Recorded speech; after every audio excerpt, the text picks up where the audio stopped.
Peut-on imaginer une ancienne colonie demander à son ancien colonisateur de faire ses valises et de quitter le pays? En Côte d'Ivoire, ce n'est pas une question hypothétique, c'est la réalité. Récemment, cette nation d'Afrique de l'Ouest a demandé aux troupes françaises de partir. Pendant des décennies, la Côte d'Ivoire a été un pilier de l'influence française en Afrique, accueillant des troupes françaises en vertu d'accords datant de l'époque coloniale. Mais aujourd'hui, la donne change. Le départ des soldats français n'est pas seulement une réorganisation logistique, c'est un symbole puissant de la montée en puissance de la souveraineté et de l'autonomie africaine. Ce phénomène n'est pas un cas isolé, il s'inscrit dans un mouvement plus large qui gagne le continent, avec des pays comme le Burkina Faso et le Mali en tête de la résistance contre l'influence étrangère. Elle défie le statu quo et prend son destin en main. Mais qu'est-ce que cela signifie pour l'avenir? Restez avec nous pour découvrir les prochaines étapes de cette évolution. Imaginez un pays qui, après des décennies de liens étroits avec son ancien colonisateur, décide soudainement de prendre ses distances.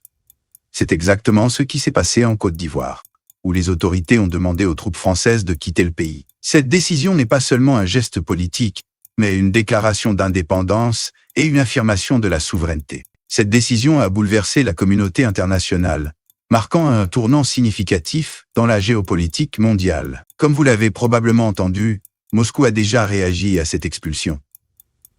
La France va bientôt transférer sa plus grande base militaire dans le golfe de Guinée aux autorités locales. Ce retrait est présenté comme une étape cruciale pour que le pays reprenne le contrôle de son installation de défense. C'est incroyable, les amis. Vous voyez comment les pays africains commencent lentement mais sûrement à s'émanciper de la France.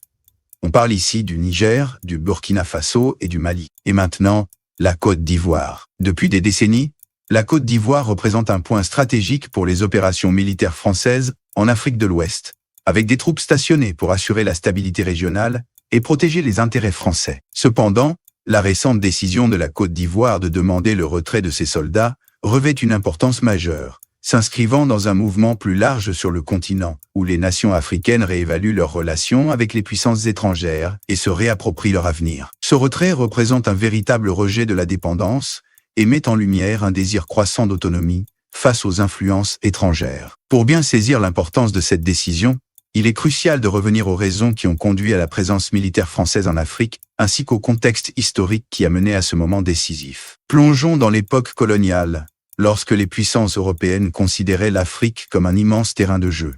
La France, en particulier, était l'un des acteurs les plus agressifs, établissant un empire tentaculaire en Afrique de l'Ouest et centrale. C'est dans ce contexte que des mouvements d'indépendance ont émergé, bouleversant le paysage africain au milieu du XXe siècle. La France a négocié des accords pour maintenir une présence militaire significative dans ses anciennes colonies, sous prétexte d'assurer la sécurité régionale. Ces bases militaires, censées défendre les frontières et maintenir la stabilité, sont devenues des instruments d'influence. De même, le franc CFA, toujours utilisé par plusieurs anciennes colonies françaises et lié au trésor français, a maintenu une dépendance économique. La présence militaire française en Côte d'Ivoire et ailleurs permettait à la France de contrôler la politique régionale, d'accéder à des ressources et de projeter sa puissance sur le continent. Pour beaucoup d'Africains, cet arrangement était perçu comme une prolongation de la domination coloniale, plutôt qu'un véritable partenariat. Pendant des générations, les habitants se sont interrogés sur la présence continue de soldats étrangers dans leur pays prétendument indépendant. Était-ce vraiment une question de stabilité ou de contrôle?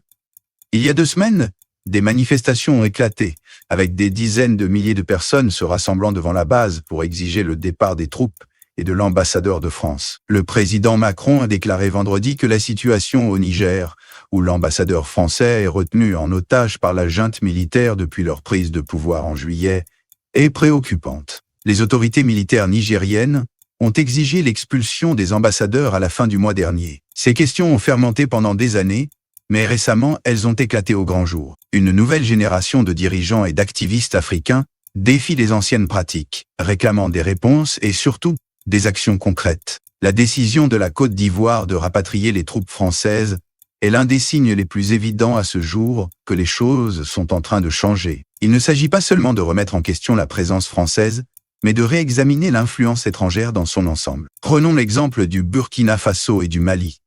Ces 2 nations ont été parmi les premières à prendre une position courageuse contre l'influence française. Plus tôt cette année, elles ont expulsé les troupes françaises, affirmant que leur présence était plus nuisible que bénéfique. Leurs actions ont résonné à travers le continent, incitant d'autres nations à reconsidérer leurs relations avec les puissances étrangères. La décision de la Côte d'Ivoire marque un autre chapitre de cette montée en puissance de la défiance.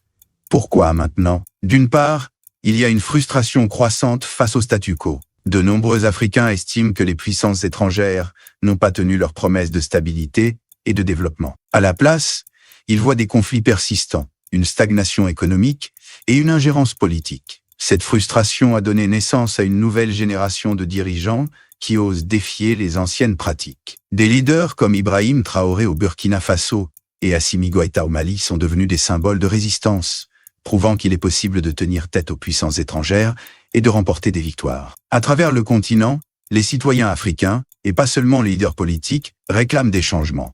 Les médias sociaux ont amplifié ces voix, créant une conversation panafricaine sur la souveraineté, la dignité, la liberté et l'autodétermination. Des hashtags comme Africa Rising et Bye Bye France ne sont pas de simples tendances, mais des cris de ralliement pour un continent déterminé à reprendre son histoire en main. La décision de la Côte d'Ivoire de rejoindre ce mouvement est une déclaration forte que l'Afrique est prête à se gouverner elle-même, libérée des ombres de son passé colonial. Cependant, si cela représente une victoire pour le continent, c'est un revers majeur pour la France.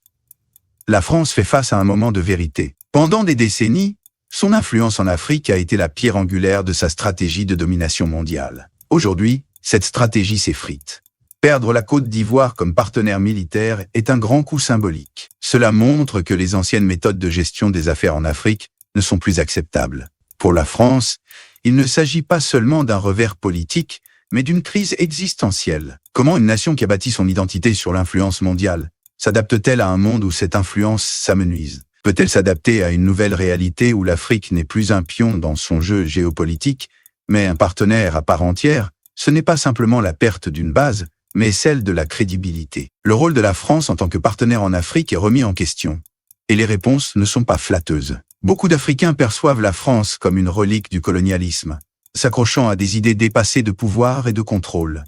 Tandis que la France se retire, l'Afrique noue de nouveaux partenariats, notamment avec la Russie et la Chine. Ces pays profitent des lacunes laissées par la France pour fournir une aide militaire, un soutien économique et des alliances diplomatiques. La Russie s'est affirmée comme un acteur clé dans des pays tels que le Mali et le Burkina Faso, grâce à des entrepreneurs militaires, des cargaisons de céréales et des contrats d'armement.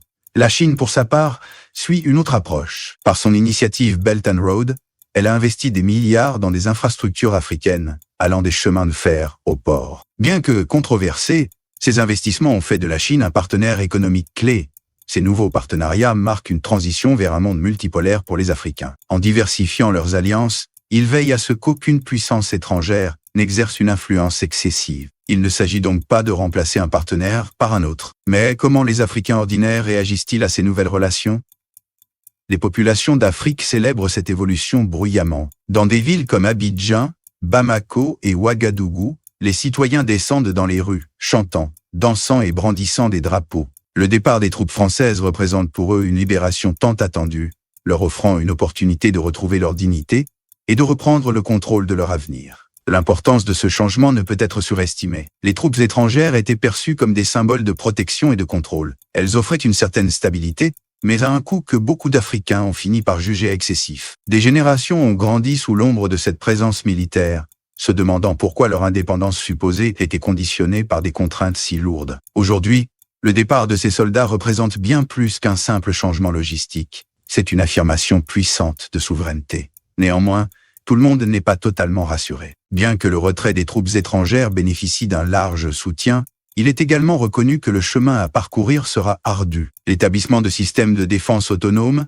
la stabilité politique et le maintien de la croissance économique sont des défis colossaux. Les citoyens se posent des questions cruciales. Ces nations peuvent-elles véritablement se débrouiller seules ou vont-elles simplement troquer une forme de dépendance pour une autre? Les partenariats avec des pays comme la Russie et la Chine offriront-ils une véritable collaboration ou viendront-ils avec de nouvelles conditions contraignantes? Malgré ces préoccupations, le sentiment dominant est celui de l'espoir. Les Africains reprennent le contrôle de leur narrative. Ce moment semble être un tournant décisif. La décision de la Côte d'Ivoire de retirer les troupes françaises n'est pas seulement un nouveau chapitre de l'histoire africaine. C'est un événement marquant pour un pays longtemps perçu comme un bastion de stabilité et de croissance économique en Afrique de l'Ouest. La Côte d'Ivoire se trouve à un carrefour important. devant naviguer dans la formation de nouvelles alliances tout en maintenant son indépendance. Tandis que l'Afrique se relève, le monde doit s'adapter, transformant cet instant en un moment de fierté pour les Africains et d'apprentissage pour le reste du monde. L'avenir appartient à ceux qui osent le revendiquer, et c'est exactement ce que l'Afrique fait en ce moment. Qu'en pensez-vous? L'Afrique prend-elle la bonne direction? D'autres pays devraient-ils suivre cet exemple et expulser la France? Dites-le nous dans les commentaires. Pensez-vous que la France devrait se retirer et éviter la colère des Africains? Si vous aimez ce genre de contenu, n'oubliez pas de vous abonner à notre chaîne et d'activer la cloche pour être informé de nos prochaines vidéos. Nous nous consacrons à des sujets rarement abordés, comme la culture, la civilisation, l'histoire et la grandeur des peuples noirs. Merci de nous avoir regardés et restez connectés pour notre prochaine vidéo. À très bientôt.